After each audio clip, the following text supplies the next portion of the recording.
teman-teman bidan semua, kembali lagi di channel YouTube Official Bidan. Kali ini kita akan membahas lagi tentang kehamilan. Langsung aja ya, kita ke soal kasus nomor 1. Seorang perempuan usia 23 tahun datang ke PMB mengaku hamil anak ketiga. Tidak pernah keguguran dan anak hidup 1. Salah ini kayaknya ya, anak hidupnya 2 berarti ya kalau dia tidak pernah keguguran.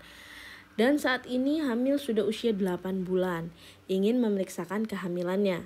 Hasil pemeriksaan berat badan 60 kilo, tekanan darah 120/70 mmHg, nadi 80 kali per menit, suhu 36 derajat Celcius. Ibu sering merasakan bayi menendang perutnya pada saat ibu berbaring atau istirahat. Pertanyaannya, berapakah minimal gerakan janin yang terjadi sesuai kasus tersebut?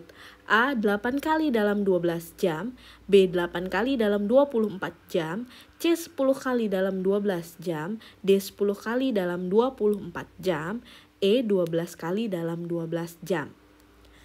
Ingat teman-teman, setiap menjawab soal kasus maka kita baca pertanyaannya dulu. Pertanyaannya adalah minimal gerakan janin. Ya teman-teman. Berarti kalau pertanyaan minimal gerakan janin, kita nggak perlu cari kata kunci karena kata kuncinya sudah ada di soal. Ya, berarti kalau tanya minimal gerakan janin di teori, gerakan janin itu adalah minimalnya 20 kali dalam 24 jam, teman-teman. Ada nggak di jawaban soalnya?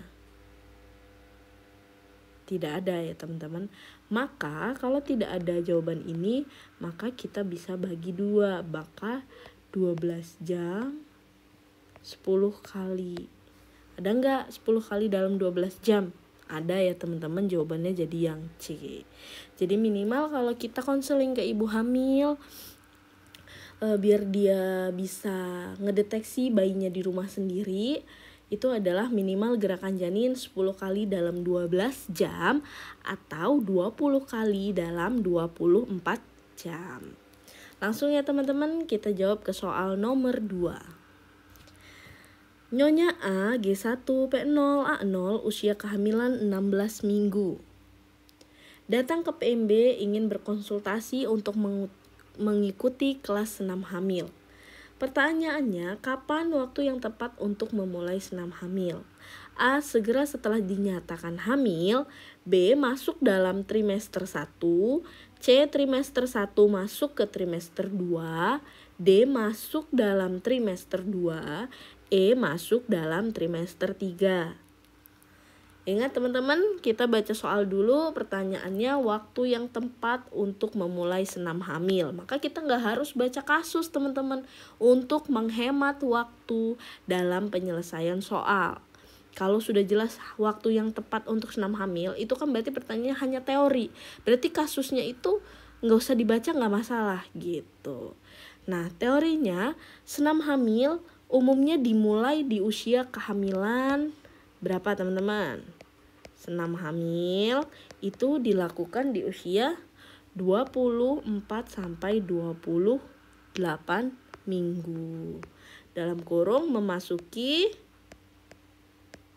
trimester 3 teman-teman. Ketika keluhan dari muskuloskeletal mulai dirasakan ibu. Contohnya, ibu udah mulai ngerasa sakit punggung, sakit pinggang gitu. Itu bisa sudah kita mulai anjurkan untuk senam hamil. Tapi senam hamil tidak boleh dilakukan jika 1. Riwayat perdarahan, antepartum teman-teman, karena resiko lagi. Kemudian yang kedua, IUGR bayinya. Yang ketiga, ibunya lagi demam. Yang keempat, riwayat penyakit jantung atau ginjal ya teman-teman. Jadi kalau dia ada riwayat penyakit jantung atau ginjal, kita tidak sarankan untuk senam ibu hamil. Berarti jawaban dari kasus ini, dari soal ini adalah kapan waktu yang tepat memulai senam hamil? Yaitu memasuki trimester 3. Paham ya teman-teman? Kita lanjut ke soal nomor 3. Nyonya F usia 27 tahun, datang ke PMB G1 P0A0, usia kehamilan 14 minggu, untuk memeriksakan kehamilannya. Hasil pemeriksaan didapatkan berat badan 45 kg, tekanan darah 90/70 mmHg, lila 22 cm. Pertanyaannya, resiko yang akan terjadi pada bayi sesuai dengan kasus di atas adalah A. Makrosomia, B. Hipoglikemia, C. Anemia, D. BBLR, dan yang E. IUFD.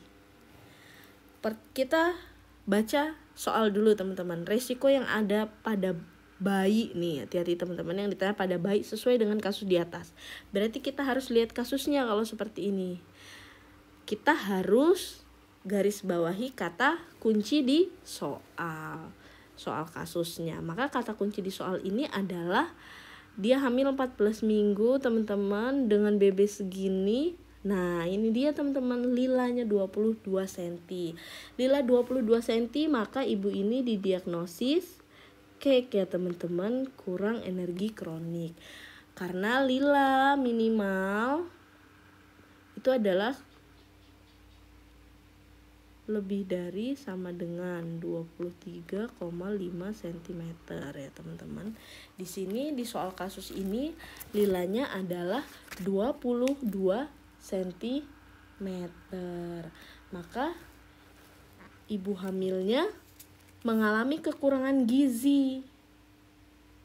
Sehingga yang ditanya efek pada bayi. Efek bayi dari ibu yang KEK itu adalah